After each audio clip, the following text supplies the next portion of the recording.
We're a nonprofit organization that is funded by private donations and private foundations, and we're here to provide a service to private landowners. We're here to help you. We're here to help you care for your land, and we're here to help you protect it if you wish to for future generations.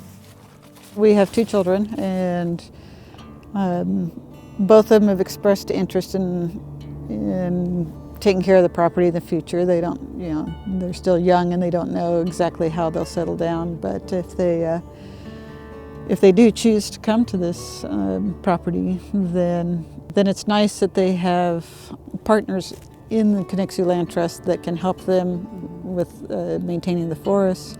And we've worked on this property so that there's places where if they want to build a house, they can. And if they prefer to just keep this house, then that's fine too.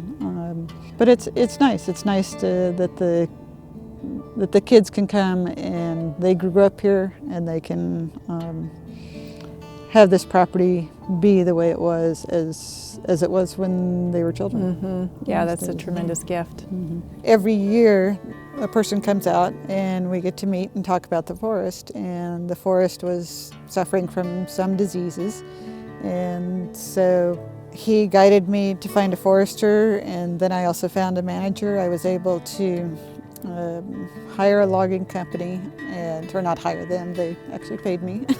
And we were able to get the diseased timber and some thinning done to make the forest healthier. I was very nervous to cut the forest, but it looks good now. And the trees look good. Mm-hmm. They look healthy, the ones that are left. We were getting a lot of windfall, so it made it a lot easier to take care of the trees. Mm-hmm. I think you bring up an excellent point that forest management is a really essential part of often for caring for a property, and conservation easements generally still permit forest management, and they still permit farming, and they still permit a lot of the activities that landowners that don't have conservation easements on their properties engage in. I like to use the analogy of a box of pencils. When you own a piece of property, it's as if you have a box of pencils, and every pencil represents a different right that you have. So you have the right to cut trees, the right to build a house, the right to maybe farm the land if it's a farm property, the right to sell or gift or subdivide, all these different rights. Well, hi there, Oscar. And when you grant a conservation easement, you just take one of those pencils out of the box, and it's the pencil that represents subdivision and development with no limitation. Mm-hmm. And you hand that pencil to the land trust, and the land trust just holds it for you. And all the other pencils you keep in your box, so you can continue, within the guidelines of the easement to manage the property and enjoy all the activities, including paying taxes. That's another kind of misnomer. People think that conservation lands no longer contribute to the tax base, and as you and Lenny know, you get to keep paying taxes even if you grant a conservation easement on your property.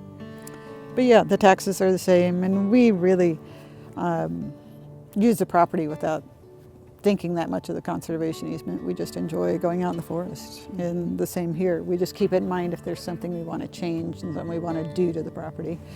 Mm-hmm. We keep it in mind then.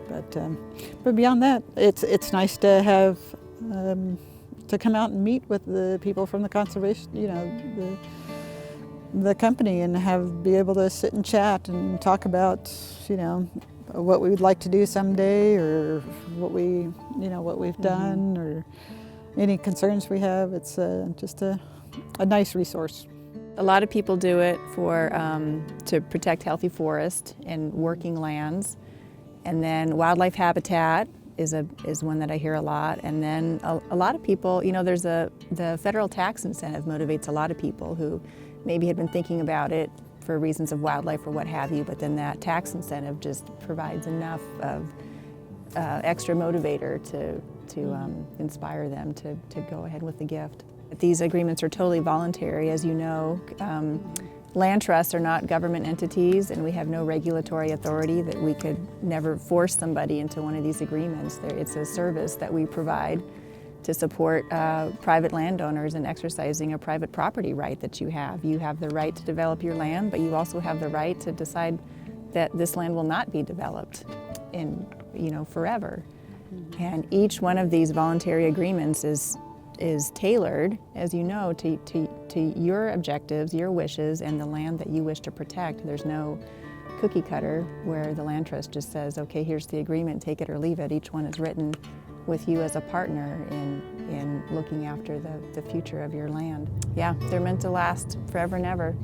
Canixie Land Trust is by no means an expert on land management, but we are always here to support you and connect you with people who are in the community, whether it's regarding forest management or you have a noxious weed issue or eroding stream banks or what have you. Some of the things that we prioritize at Canixie Land Trust are working lands, forests and farms, and ranch lands, also water, be it streams or wetlands or lake frontage, wildlife habitat corridors, scenic vistas that the public can take advantage of from public roadways or riverways, and then public access to open lands is something we also prioritize. So those are all conservation values that catch our attention. The first step is just to get in touch. I'm the conservation director at Canixie Land Trust. I'm usually the first contact if somebody's interested in permanently protecting their land. And we can just take a walk or sit down and have a cup of coffee and talk about what your future wishes are for your property and whether they're aligned with Canixie Land Trust's objectives. When I first came out on this property, I realized that it was special. You know, it spoke to me. I wanted to preserve the beauty of this area, and we like our space. We like open space. It's reassuring to know that this property that we've grown to love over many, many years will maintain a lot of the integrity that had what we thought made it special, can be special into the years ahead. And that's what we really like. That's beautifully put.